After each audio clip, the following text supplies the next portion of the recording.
Welcome to the Lawyers Talk Show on Task TV, the voice of the Turkish American community. I am your host, attorney Errol Gülistan. Today is a very special episode, and I'm honored to have this special guest that carries a lifetime of experience and seemingly endless wisdom. 529 years ago, in 1492, King Ferdinand II of Aragon and Queen Isabella I of Castile conquered the Nasrid Kingdom of Granada, ending Iberian Peninsula from Muslim rule after nearly 800 years. The Spanish monarchs ordered the expulsion of Jews and Judaism from the country in what is known as the Alhambra Decree, also known as the Edict of Expulsion, paving the way for a harrowing chapter in Jewish history. Sephardic Jews, as they are known, named after Sephara, or Spain in Hebrew, found shelter at the other end of the continent in Istanbul, the capital of the Ottoman Empire, and other parts of the empire, in particular Selanik. Jews won their right to live under the Ottomans. If they continued living in Spain in defiance of the edict, they would probably be massacred. If they went to other parts of the Christian world at that time in medieval times, they would face numerous troubles as well.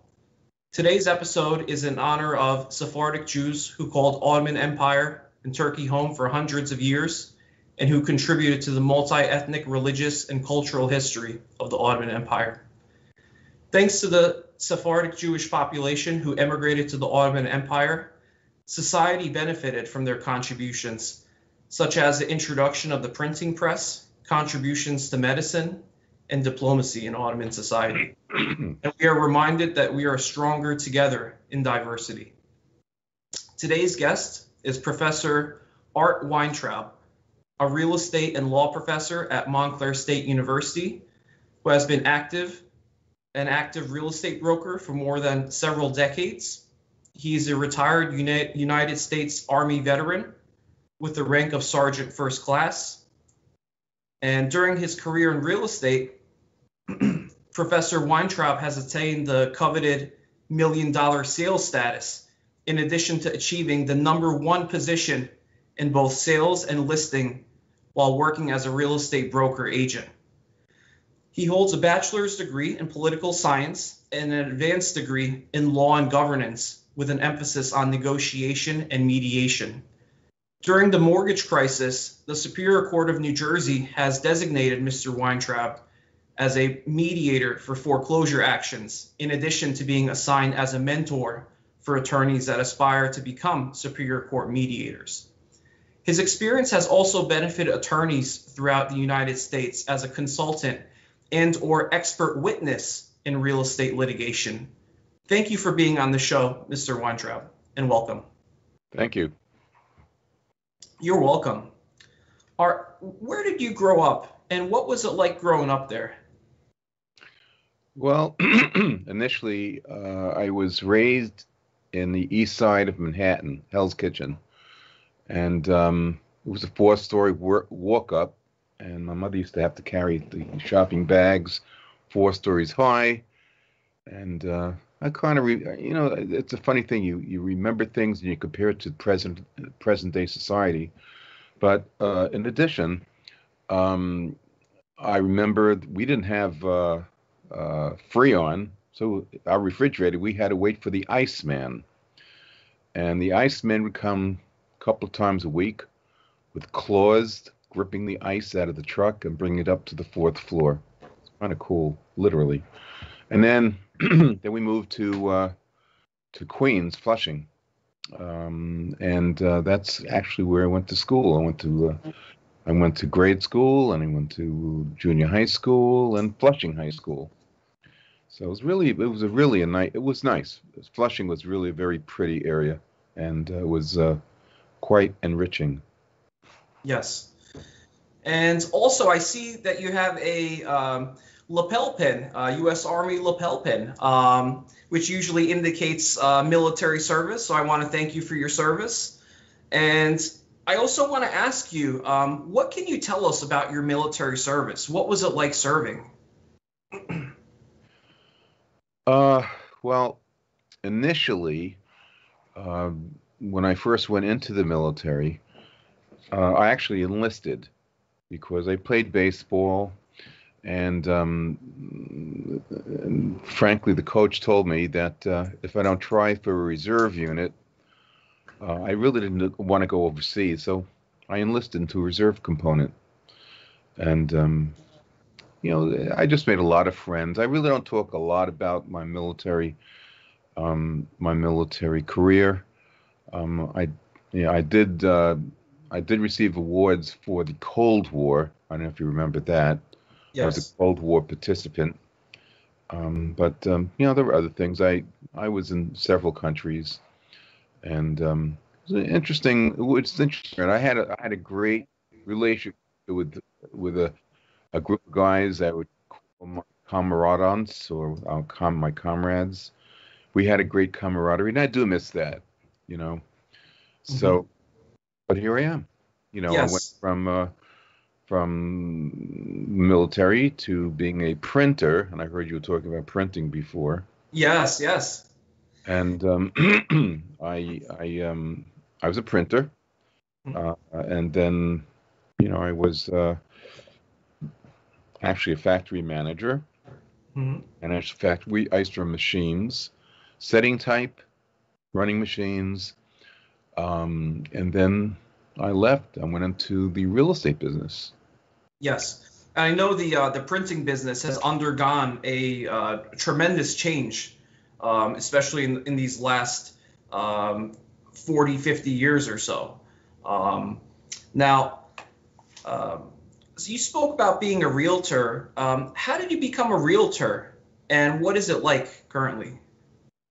Well, the way it happened was I wasn't really making a lot of money, uh, and then I was shown an opportunity that said, look at this this uh, this owner of an industrial park who took a liking to me said, look, I'm paying all these commission checks, and at this time, about 30,000, 40,000, 100,000. I said, you know what? That's a lot more than I make. How do I do this? So he said, well, you have to go to school for it. And I said, where? And so he showed me where. I took the course, I passed it, and my teacher took me into his office. You know, he liked me, and he worked for a commercial broker, and he took me in. My only problem was I didn't want to give up the printing business because I didn't want to lose my income. So what I did was I worked on Sundays only. And since this was a commercial brokerage, I had no idea about commercial. I just bought a sign that said real estate and put it out in the front of the building, and I would get people driving up. The first weekend I sat down and I actually sold a house. And I remember it was in Bud Lake, New Jersey. All right, so I made $1,000 that weekend. So $1,000 that weekend, where I was making $140 a week as a printer. So I said, there's something to this, I said. And I said, you know what? I think I might do this a little bit more. So I left the printing business, and I was working for a woman 5 o'clock in the morning, helping her women how to run machines. And at 10 o'clock in the morning, I washed my hands, and I went to sell real estate. And I started doing very well. And in a matter of 6 months, I was able to buy my first house. So from living in an apartment in Queens, living in a house and my father thought it was nuts because he said to me, and I'll never forget this, he said, you're crazy. Why are you buying a house for? My father being European, I said, because I want to buy a house. I just don't want to live, with a whole bunch of people anymore. So he said, but you can lose it. I said, but can't I lose the house or an apartment if I wasn't paying my rent? He said, yes. I said, well, I'd rather lose the house then, because this way maybe I can get some equity out of it. See what I mean? Yes. That means that I went back. It was a pedal to the metal. I started listing properties, and I started going after properties from people that lived out of state or out of the country. Hmm. And I bought a piece of property for $1,000. Okay, people didn't even know, they didn't realize they had the property. So, and it turned out it was a building lot in Rockaway, New Jersey. And so I took that lot and I sold it. Within 2 weeks, it was sold. I made $8,000 on it. And then that started to mushroom. Then I started knowing how to invest, how to be a successful real estate agent. And, well, then my father told me, he said, listen, get yourself a broker's license. I said, why? He said, because look at the brokers that you're working with. They're driving, Mercedes and all kinds of exotic cars and live in nice houses because I was making them rich as a salesperson. So yeah, I wasn't doing so bad. I was driving an Eldorado Cadillac. So anyway, I went back and I said, okay, but I hate going to school. And I went back. I went to community college. It was County College of Morris in Randolph, New Jersey. And I took the broker's course. I passed the course, but then when I took the state exam, I failed it. Why did I fail it? Because I'm terrible in math. However, if you ask me how much I would make on a project, I would tell you that in about a split second.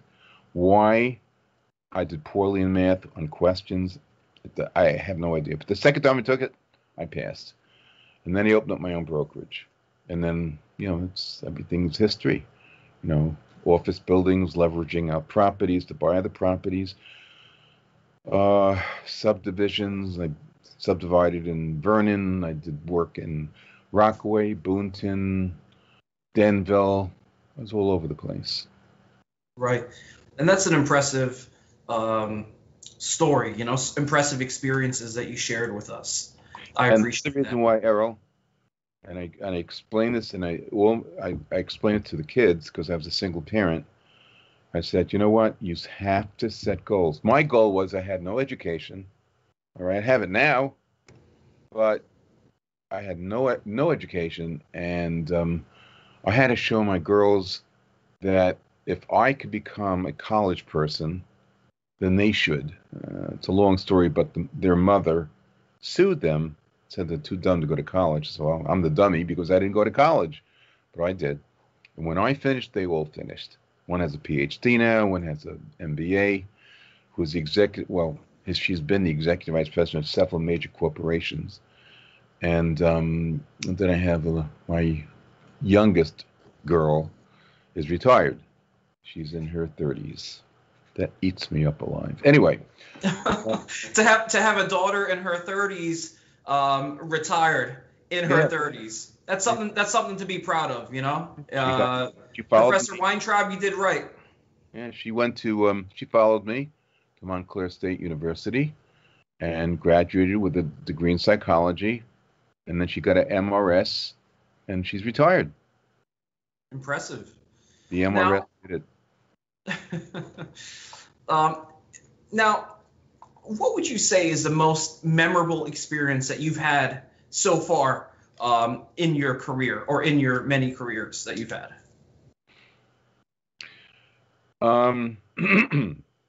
Okay. I bought a piece of property in Vernon. Okay. Yes. And it was another real estate brokerage had it listed for, it was only $100,000 with 30 acres. All right. It was on Route 515. 30 acres. And it was listed for $100,000. I couldn't believe it.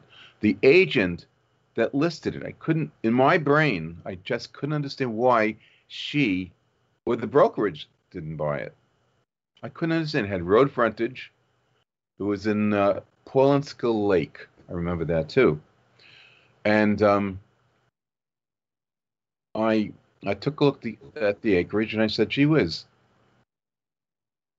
I could probably divide this into at least 6 lots. 5-acre zoning.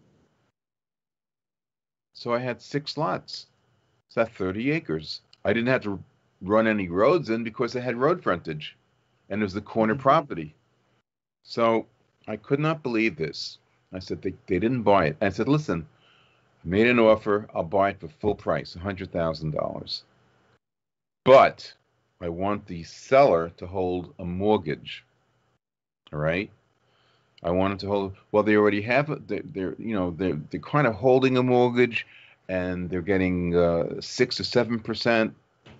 And so my thought was that, you know what? I'll take out the mortgage and I'll give you 15% interest. All right. And it'd only be for 3 years. And they had a 10 or 15-year mortgage that they were holding with the other. Anyway, so I took it 15% interest. And I had an engineer go down. We did septic tests on all lots, 6 lots. And the septic systems were fine. I had it engineered. I think the whole thing cost like $15,000 to engineer. But what I didn't tell you is that since I purchased it, and I purchased it as a buyer, and I was a broker, I got a 10% commission. See what I'm saying? Nice. So when you think about it, how much money really came out of my pocket, right? So then what I did was I had preliminary subdivision approval, which means that I've had lots that are ready to go. And so I believe this is the thing that was very memorable. I only went to one meeting at the planning board. One meeting. I couldn't believe that in this we'd come back 3 or 4 times. It was so perfect. So they let me have it, and then I sold each lot for $75,000 each. Nice. Not bad. Made a good profit. I did. So I took that money, and this is another bizarre thing. I went down into Lake Apatcong, and there was a woman that was behind on her taxes. She was going to lose her property in taxes. She was an elderly woman, and she was caught what they called a love triangle. And she went through a divorce, and now the tax collectors are after her. So I made a deal with her. This is 10 acres in what's called the deep water section of Lake Apatcong, which is the best. You need to go, because in Apatcong, if you go in the deep water section, you can put your boat right where your dock is. So I bought it for $400,000 without a penny out of my pocket, other than paying off her taxes, which is $25,000. And my deal with her is, as I subdivided those lots and sold them, that I would pay her off. I sold each lot for $500,000 each, and I kept one for myself, and I built a house on it for myself to retire. I think I just turned 40, so that didn't go through because of other things. So, divorce could be hell. Anyway, so Yes. that was it. I sold the property. It was the largest property on Lake Apatcong. 10 acres on the lake. Yeah, it's impressive. That's a big It was big size property on that 400 lake. or 500 feet lakefront. That's a lot of lakefront.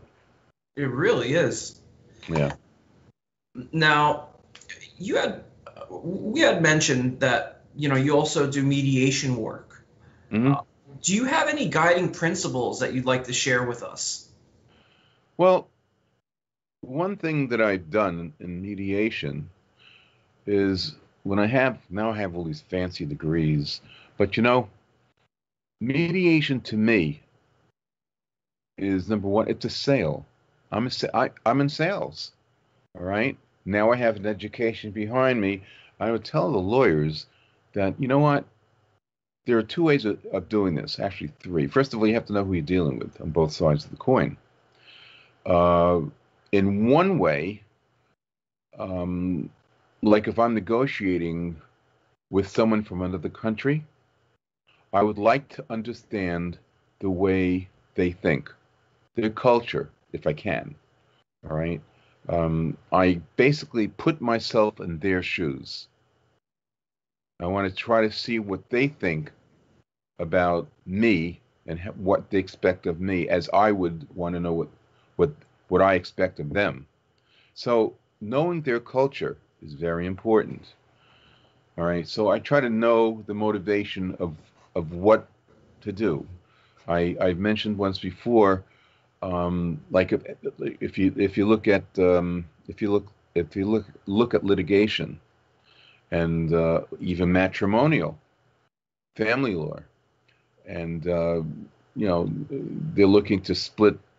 Well, they take the teapot. The teapot's from the family. We want to split the teapot. How are you going to split the teapot? Which brings in the King Solomon theory. Those of you that know King Solomon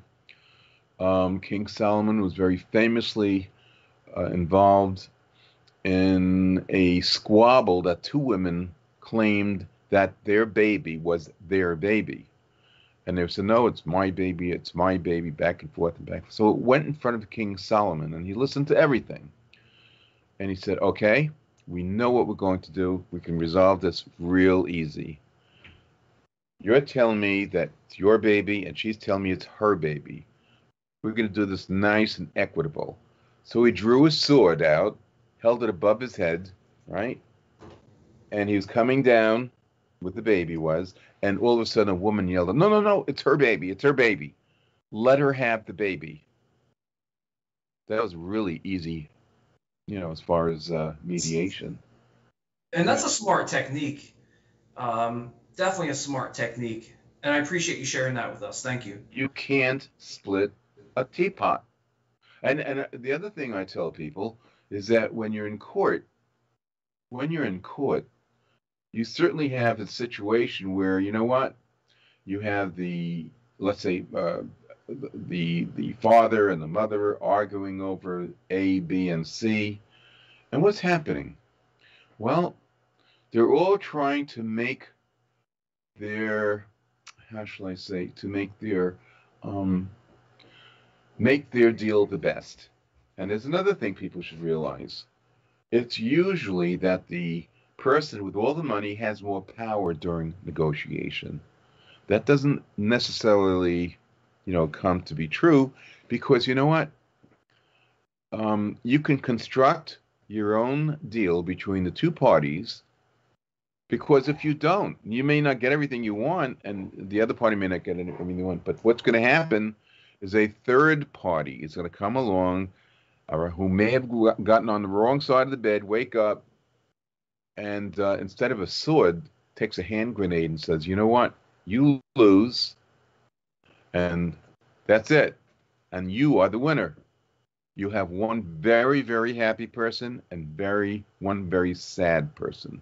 So one lose, one wins. And this, with mediation, you all walk away a winner.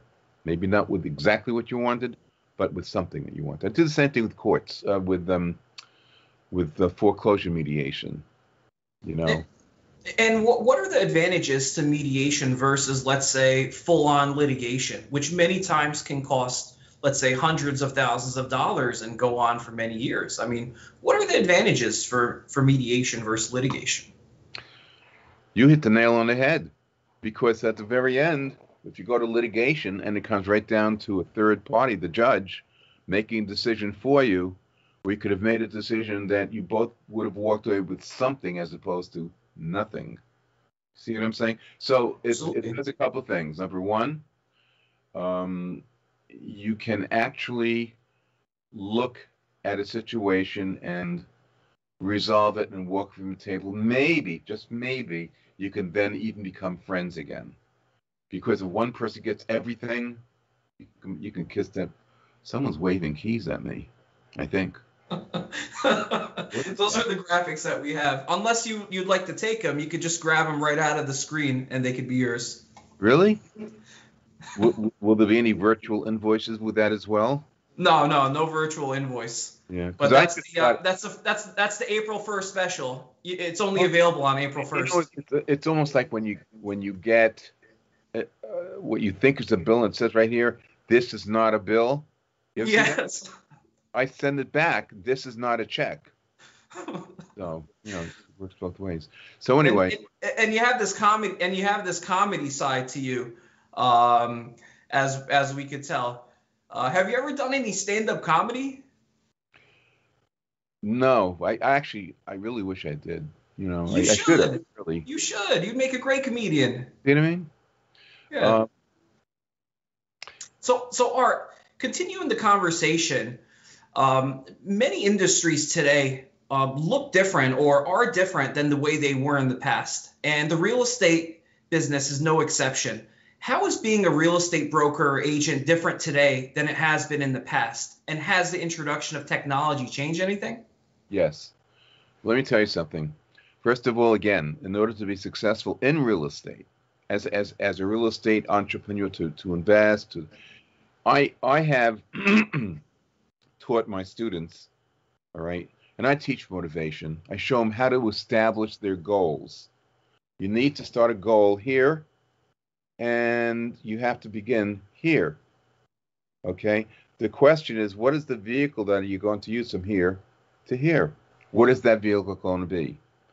You have to establish a goal that is reasonable. If it's unreasonable and unreachable, then it creates a negativity against you. You can't do that. So it's very, very important to establish a realistic goal and don't stop. If you stop, you'll lose. All right. I forget if it was FDR that said something to the effect that it's not the person who wins and loses and wins and loses. It's the individual that loses wars and wins some, that has the mud and scar on the face, that will win the war. Yes. You know. So brings us to our next topic. With real estate, how do you find good deals in the market today? Today, look, the number one salesperson in New York City, the number one salesperson in New York City, if you think about it, when you're looking at all the U-Haul trucks in front of all of the can you see me, by the way? I think I just yes, it's you. I can't. What That's all right. happened We can see you just fine. All right. You would never believe it. Who do you think? You know what U-Haul is, right? Everyone? Yeah, it's a moving truck company. You know who the number one salesperson for U-Haul was the last several months? The SARS-CoV-2 virus? No? Blasio. De Blasio. Do you have any reasons why you think that may be the case? Yeah. Look at the streets. Look at the crime in the subways. Look at the 42% up to 50% vacancy rate in the commercial buildings. Look at all the closings of Broadway. You know, again, you remember, I'm from New York. I mean, the city. I mean, I have a cousin that lives lives on Sutton Place, which is very, very expensive area, and telling me that some of the rats are bigger than dogs. Who wants to live like that? Then you have all the homeless people. I mean, now you're going to have more homeless people coming into the States from the southern border. I mean, it's just going to drag the prices down. Another friend of mine just leased a 27-floor apartment with a gorgeous terrace overlooking Central Park. Now, I would say 2 years ago that apartment would go for $6,000, $7,000, $8,000, $10,000 a month. You know what it's going for today? Wild guess. Anyone? How much? $2,300. $2,300 a month. It's amazing. So now, and look at all the restaurants that are hanging in there by a thread. A lot of them already folded up, but it's just disgusting. So most people from New York moving out. We're moving out of the 5 boroughs of the city. They've been moving out to Long Island, to Southampton, to the Hamptons, very expensive area. They'll move out to New Jersey. They'll move out to Connecticut, and believe it or not, even Pennsylvania.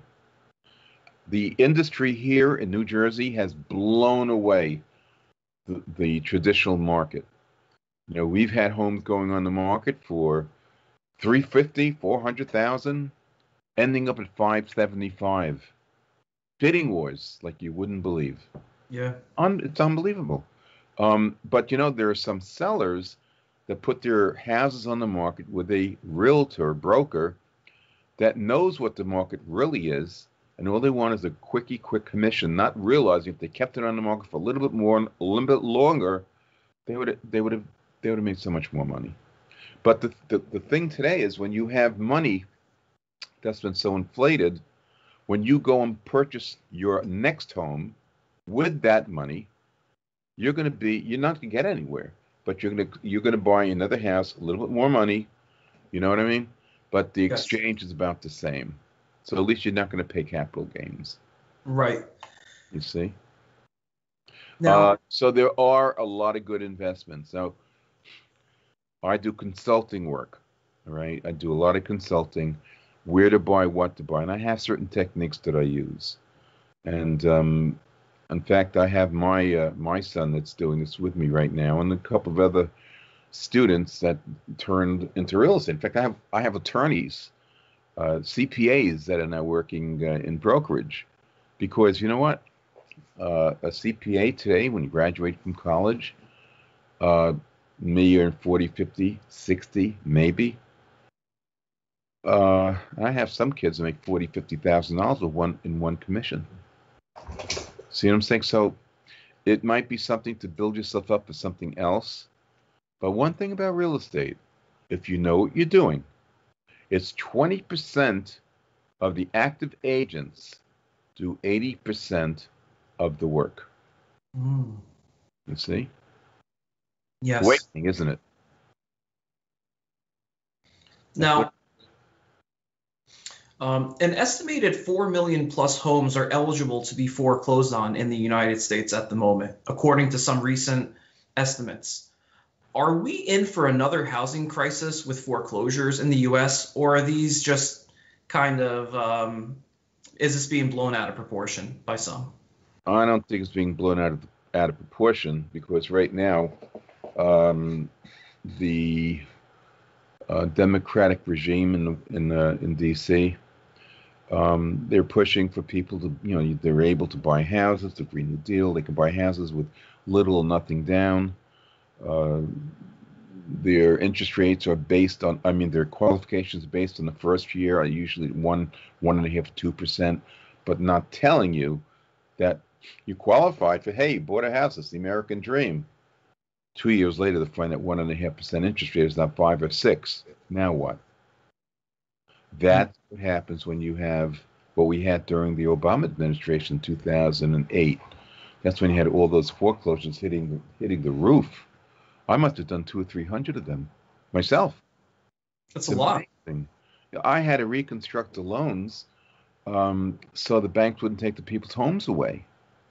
The arrearages that happened to make the loans good, I would take those arrearages and put it to the back of the loan, showing that they're no longer behind, but make your payments now. If you don't, you're going to lose your house. But you're now off to the foreclosure list. But that's how things are going to be done.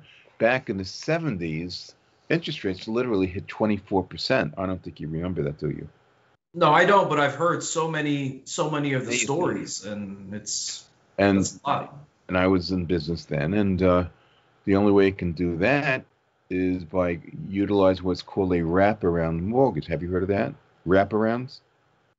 I think I've heard it mentioned, but not really a whole It lot. wasn't exactly 100% kosher, but people were desperate. They had to sell them. Maybe they were losing their houses, so most banks would not allow their loans to be assumed.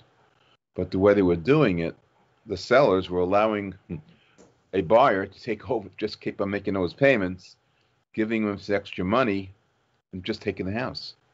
Right. And when the banks finally caught on and said, "My God, there's been a title transfer," but they didn't catch it. See what Hmm. I'm saying? So they ended up leaving the loans alone. You know, Right. they didn't want to create a mess for themselves, so they let it go, and eventually it all leveled out and worked out. So again, 20% of people did 80% of the work. If you're an order taker in the real estate business, you won't make it. In other words, if it's so easy, if someone comes into your office, I love this house, sign here, press out, there are 3 copies, and that's it. You have to be the type of an agent that can literally address a problem and resolve the problem. All right, you may not be an attorney, but their attorneys understand what the problem could be. How it could be arranged. There are some attorneys that don't realize that when you have a low appraisal on a property, does it kill the loan? Not necessarily, because there are times where the seller will drop their price or the buyer will increase their deposit, thus creating the LTV, loan to value ratio, to be approved by the bank. See? Yes. Everyone chip in. It's a form of mediation. Pretty cool, huh? Yeah, never looked at it from that perspective. Yeah. Now, the real estate market, it's been hot. A lot of people know that it's been very hot, with houses getting sold as fast as they are getting listed. And there are many experts who are speculating the real estate market will have a small price correction. It could be in 6 months, it could be in 12 months, 18 months, or 24 months. What are your thoughts and feelings, Mr. Weintraub? I know real estate's always a good investment, but when could we expect to see this small price correction? If we were in normal times, I'd say I don't even know if you would have a correction, but we are not in normal times.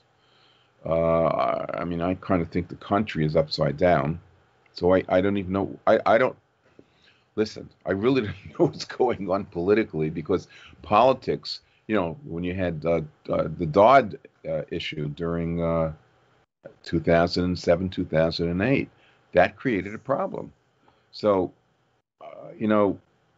it also depends where you live. Like in areas, you take Short Hills, Springfield, Maplewood. When there was a kind of like an adjustment, they took a 2, maybe 3% hit. But if a property went up 15%, what's 2-3%? It's nothing, Of course. But you have to be careful about the politics that's going on.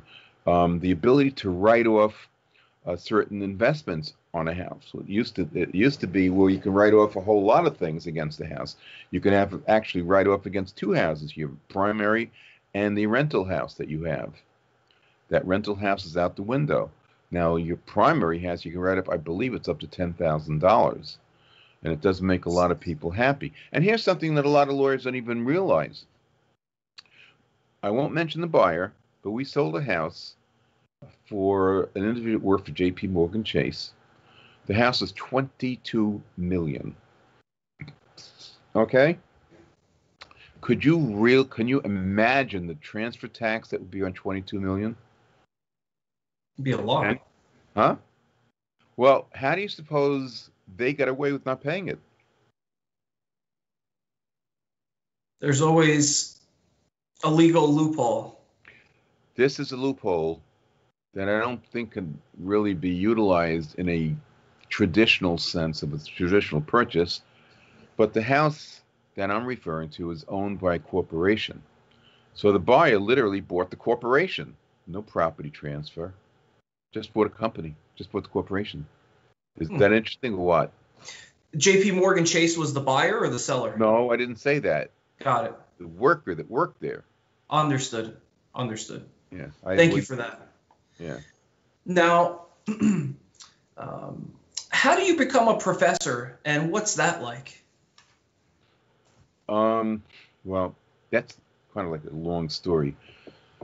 Like I said, I didn't have any degrees.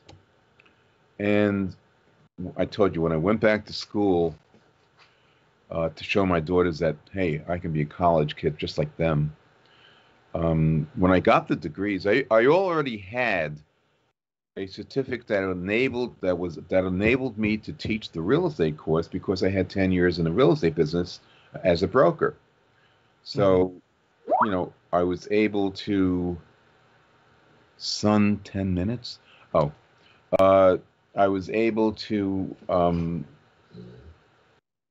teach at the university level because I had an excess of a master's degree. All right, I won't tell you all the other stuff. Anyway, so I was called, I don't know how they got me, by Passaic County Community College. All right, they asked me if I'd be interested in doing a real estate course, but it has to be an accredited course. The only way you can get an accredited course by an instructor is if you have an advanced degree, not just a bachelor's degree. That's not going to cut it. All right. So I had that, and I started doing that. And boy, I'll tell you, it was if my mother and father knew that I finished college, they'd be laughing their heads off. You know, I was different. Baseball, M16, the M14, the M1 Garand, that was me.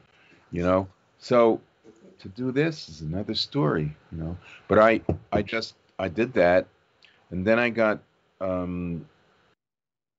picked up by Montclair State University, frankly, even Rutgers. But I like Montclair. I went there. That's where I went. I went to Montclair State. It's a great school. It really is a great school. The professors there are great, and I have a great group of kids. I call them kids, but and I also have a 98% passing ratio of the state exam. So something says something. It's a 6-credit course, 1 day a week. Isn't that wild? 1 day a week for 6 credits. And you're a college guy, Errol. Yes. So you know what credits is. Could you imagine? Well, you must teach the class well with that high of a acceptance score. Passing score. Not only that, but I went from when we first started at Montclair, we started with 6 students. I guess it was like a pilot. Now it's almost 25, 30. Mm-hmm. Right. I had one girl. Her name was Becky in my class. She's about 5 feet tall, long blonde hair. And she graduated. No, she finished my course in December of last year, not of 2019. And when it turned 2020, she was graduating in May. From that point to May, she made $47,000 while still finishing Montclair. So she paid off a lot of her school debt. Wow, that's amazing. That's amazing. So, Art, moving on to our next topic. You had mentioned before that you had a little bit of a, I guess, unconventional route, your education. How would you encourage students who don't like going to school? How do they keep going, or how do they pursue an education? Well, let me put it this way. See, my parents never pushed me. That was because they thought that maybe, they're from another world, that I'll do fine. They said I can talk. Great. I'm very upset that, I can't blame them because that's the way things were then. But I encourage anyone. I have my teeny boppers, I call them. I push them to get to finish their degrees, and thank God I did. I have one that's graduating now. He's graduating in the business department. And what's more important, that's not only the education, but it's the networking that these kids put together. I mean, they're talking about venture capitalism. They're talking about getting investors from overseas to bring. It's amazing what I'm looking at. Algorithms. You talked about technology. They have it over me. They have to get this technology. They have to go to school. The one thing I didn't have, I did very well selling real estate. I was the #1 producer in a very large organization in both listings and sales. But I really wanted to do something else. So I tried to sell the Britannica. This is amazing. I want to sell books. I want to show that, hey, I'm really smart. So anyway, but I went there and they shot me down. You know why they shot me down? Why? I was one of the top producers in New Jersey in real estate. They said, well, I'm sorry, Mr. Weintraub, you don't have a degree. I said, you got to be kidding me. I'm number one, number one. Anyway, didn't cut.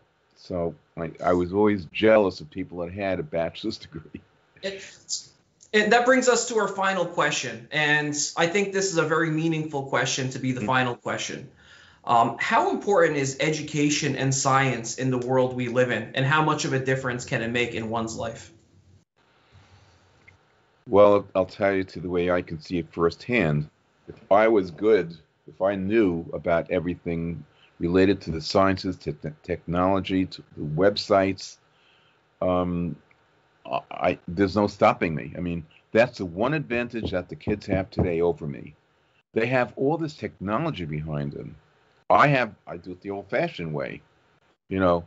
But if I use the old-fashioned way and augmented it with technology, I mean, I don't even know where it would stop. It's amazing what you have. You need the education. You need to know technology. Technology is the crust of the beginning towards the future, and you got to keep up with it. Because technology, it's like I'm looking at a watch here that's not only telling me my blood pressure, it's telling me my blood count. I'm at 100 today, by the way. Oxygen count. If an AFib tells me what. I mean, this is crazy. It really is. One more question, quick question, if you could just answer this real briefly. One of the major themes of the show is how we can improve the world for the greater good of humanity for generations to come. How can we leave it better than we found it? What can we do to have a better world for the next generation? Very good question. Good answer is to recognize the individuals that are not happy with themselves nor with the society that they're living in, and as a result, creating certain, how would I say, certain conditions. Like, for example, I don't think there's not one person that is not a racist anymore. Everyone's a racist. Everyone's a racist. Or woke. The only thing about woke that I know of is when I get up in the morning, I'm awoke.